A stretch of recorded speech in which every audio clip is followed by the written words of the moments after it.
Good morning to all my friends and welcome to this episode of Jim's 5am Club. All I can say is brrr, it's bloody cold. I'm down here at Darling Harbour this morning. There's a gentle breeze blowing up the top there. As you can see, the flags are fluttering. The magnificent Australia flag is on parade.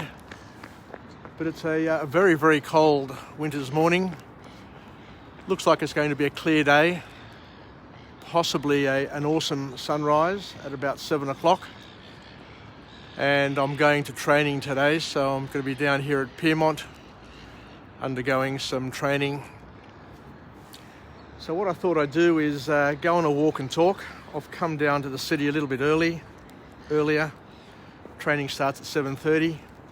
So I've got an hour and a half to knock out a few 5am clubs. But today I've come across a book which I wish I came across this book many, many years ago. And it's called Thank You for Arguing. A book entitled Thank You for Arguing. And it basically gives us a few rules, teaches us a few lessons on how to be able to chat, argue your point, and win people across to your way of thinking. So let's peel the onion and see what more we can learn about this. And the author kicks off with a quote where he says, when you want to change someone's mood, tell a story. So it's all about the art of storytelling. And interestingly enough, in order to position it, he goes on to say that originally arguments were seen as an efficient way for two or more parties to reach a conclusion together. So in our past, what the author is suggesting is that argument was a way of coming to a point where we both saw the same thing and agreed on the same thing. But he said there's a big difference. There's a huge difference between the past and the present, because he says that in the past, arguing wasn't rooted in spite.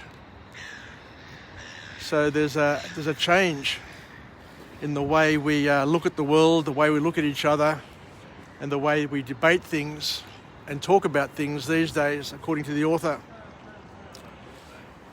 So what he's suggesting is that we've actually lost the magical art of arguing in a productive way. So what he'll do is he'll take us on a journey and teach us a little bit more about arguing and what it's all about, and how to get the most out of it. So the first formal point to come out of this book is that arguments are an important part of being human, and they do everything from influencing our attitudes to guiding our decisions. So we can't live without arguing. We can't exist without arguing. And being happily married for 36 years, I'm well versed at arguing. But I'm also well versed at learning that I'm wrong most of the time. Anyway, so arguments are important. So we need to embrace arguments. But what the author is saying is that it's not about the argument. It's about understanding the technique and respecting the process. So what can we learn about arguing that we don't already know? What the author here says is that the art of argumentation, also known as rhetoric, Rhetoric is a Greek word, an ancient Greek word, and we know that the ancient Greeks were well versed in rhetoric. And he says that rhetoric, as I suggested just then, the whole art of rhetoric and structured argument traces its way back to ancient Greece, where the skills were acquired and used to effectively persuade others. So it was all about the art of persuasion as opposed to the art of embattlement and just one-upmanship. So the author here says that in ancient times, in ancient Greece, the ancients practiced rhetoric by making arguments in the first place, by starting discussions where people could take both sides or differing points of view and chat it out. And this whole art of argumentation and rhetoric was to try and come to a better outcome, to a better solution where both people were able to be enlightened. So it was a foundation. The whole thing of rhetoric and argument was the very, very foundation of the education system and the focus on ancient societies. So where does it lead us? I'll just keep on walking around here because it's looking quite interesting. As you can see, that we've got the first light coming through for this Thursday.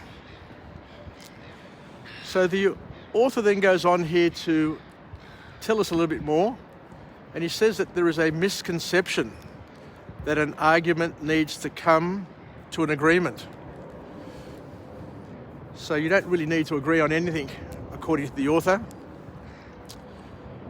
because the goal of argument should be to reach a consensus.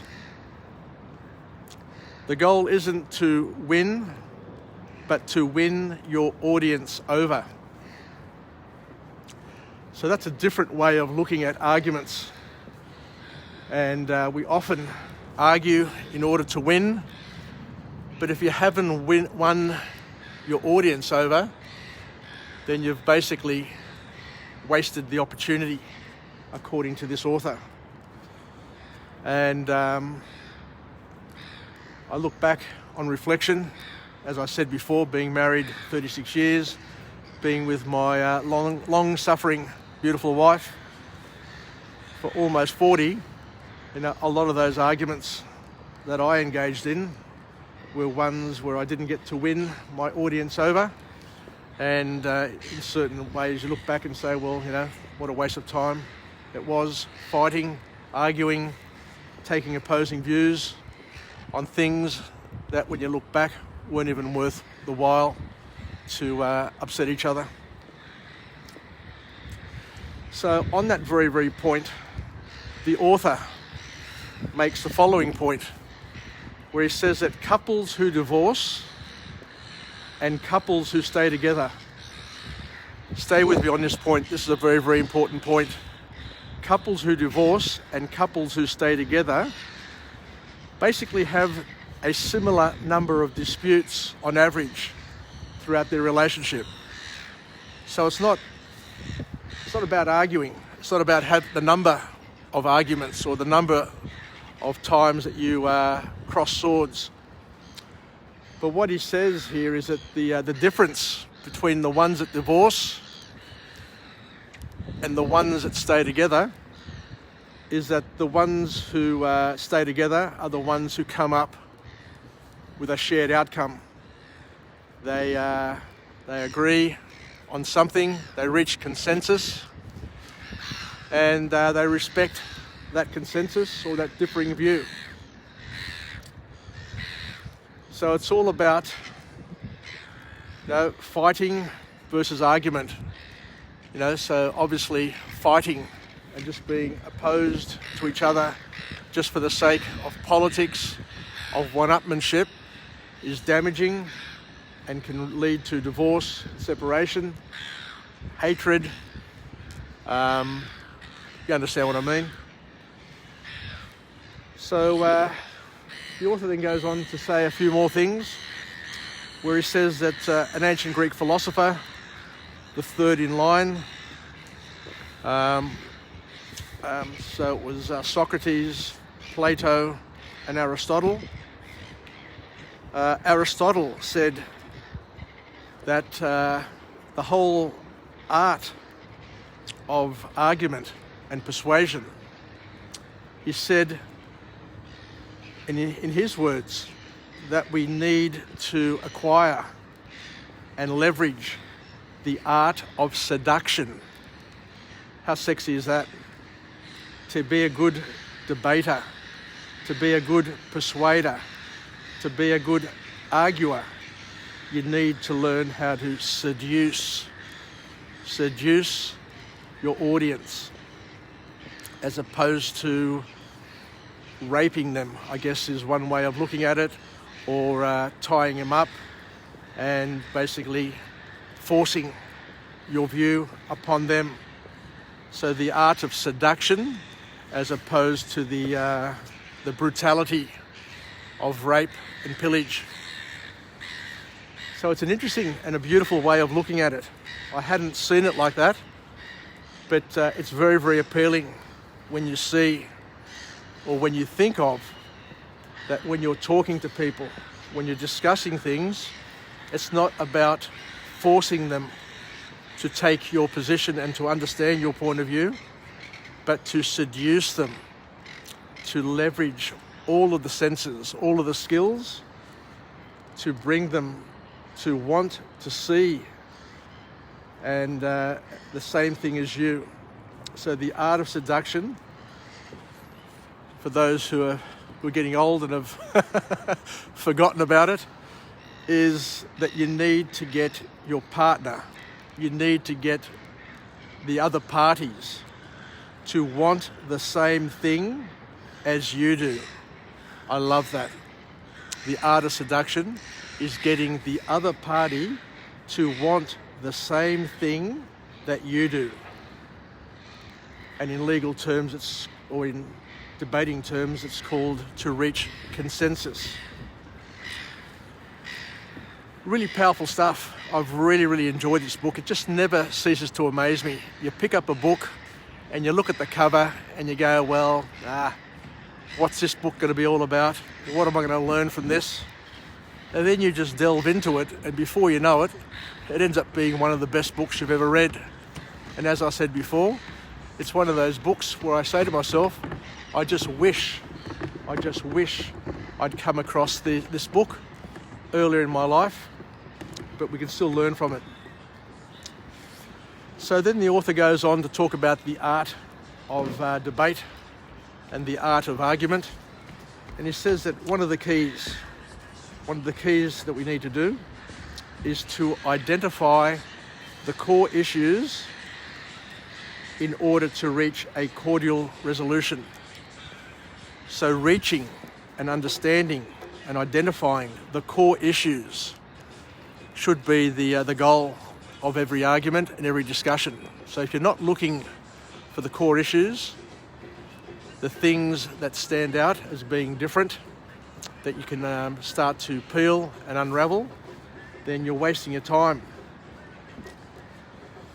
Because if you're arguing, if you're talking about two different core issues, according to the author, then you're wasting your time and you're never going to reach an outcome.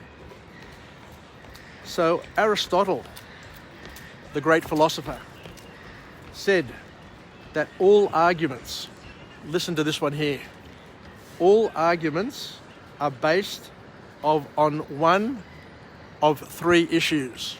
So all arguments you'll ever get into are based on one of three issues. The first issue that will be potentially the source of an argument is blame, where you're blaming somebody or blaming something for causing something. So the blame game, and we do it all the time. There are people that we live with, the people that we surround ourselves with, people we work with who just love to blame. All right, so the first issue that will cause an argument is blaming. The second issue, according to Aristotle, the great philosopher,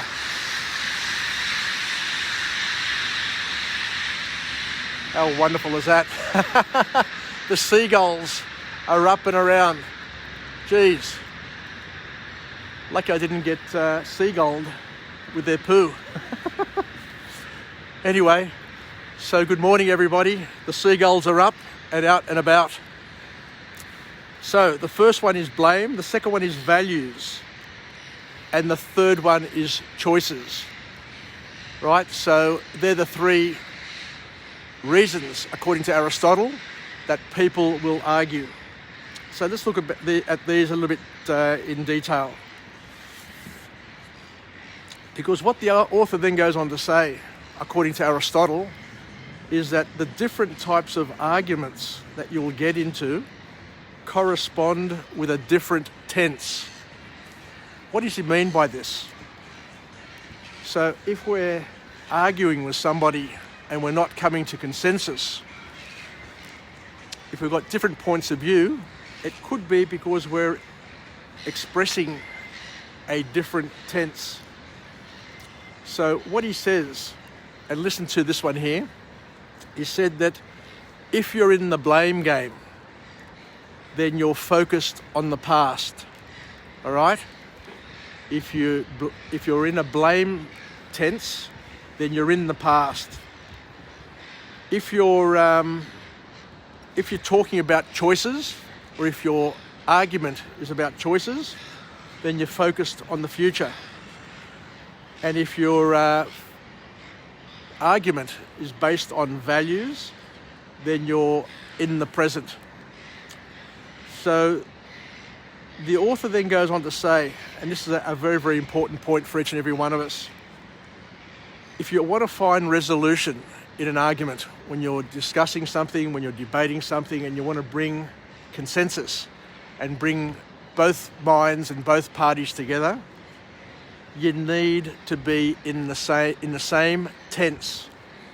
So you need to be in the past, both in the present, or both in the future, in order to get close to learning and to finding resolution.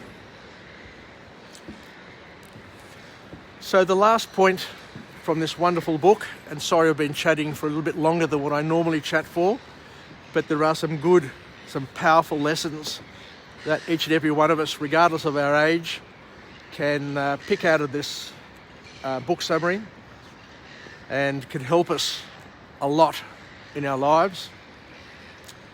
The author then finishes up with the third point, where he says that with the art of arguing and persuasion, you need to figure out the shortcomings in your opponent's arguments in order to use them to gain advantage. And salespeople are really, really good at this. So the best salespeople that you come across are really good at identifying the shortcomings in our arguments, in our point of view, and the positions that we take, and are able to leverage that knowledge and that skill. And you often see it yourself. How many times do we walk out of a sales room?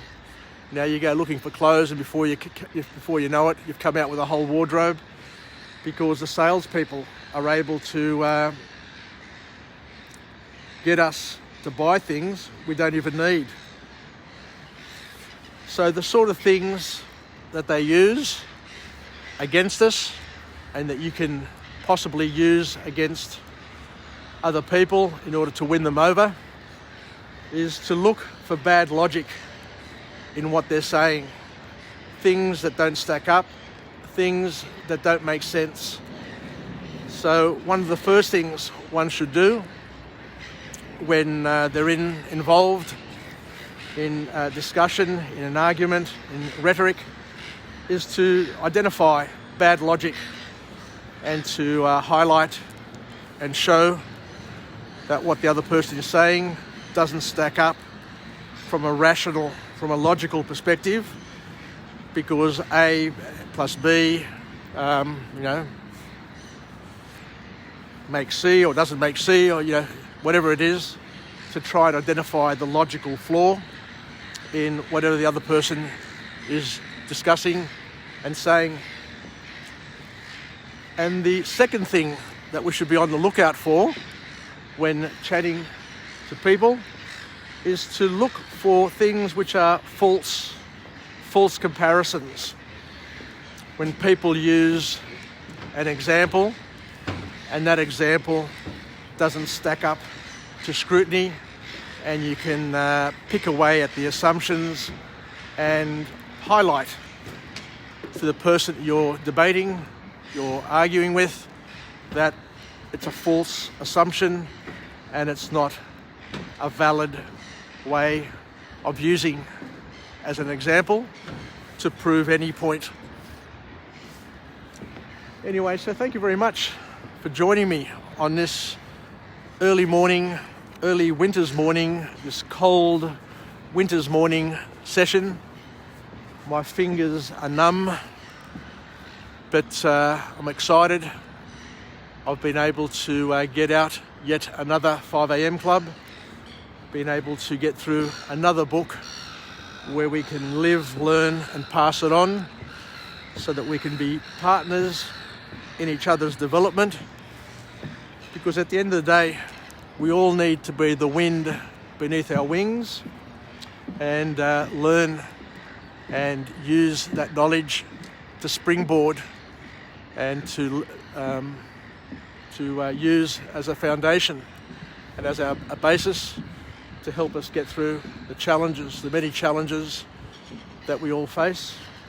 And many of us will probably have some challenges today, but just understand that we're all growing, we're all developing. And I'll finish off with my positive affirmation. I'm alive, I am well, and I feel absolutely great. So thank you very much for joining me.